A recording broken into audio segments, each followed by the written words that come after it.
I'm obsessed with the way the English queue. I've kind of been undercover really, travelling around the country and queuing up and kind of, becoming a queuer.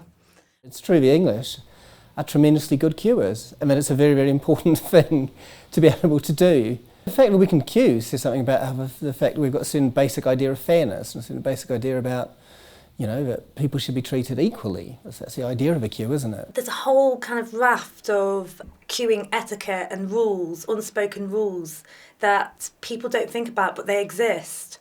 I've calculated exactly how long it is before people get impatient in queues. It's 4 minutes.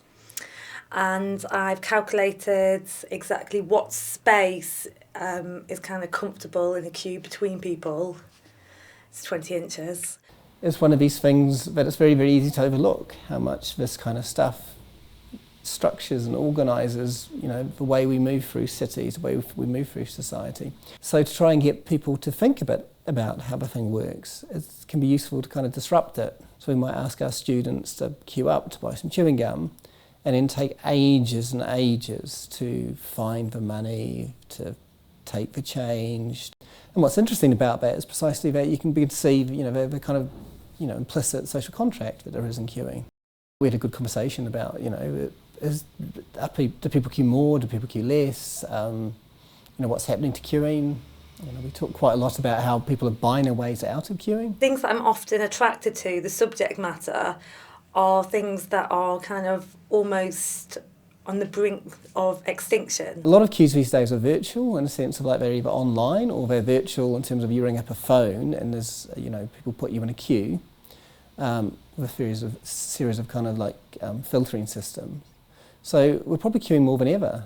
We're just queuing in different ways. Because of robots and the internet, then, it might be the end for queues, which is quite sad because it's one of the only places where you're completely at ease to interact with strangers. Queuing does actually embody a whole bunch of really quite important ideas about how we think about fairness and how we think about kind of egalitarianism and so on. It's kind of presented like an academic paper on queuing. I think the listeners can expect a humorous insight into the English and their behaviours. In some way, queuing is good for you because it teaches you that you're part of this great big society thing, or you're part of this collective. And then we've all got to pull together and we've got to wait our turn sometimes, which is, not a bad thing to learn.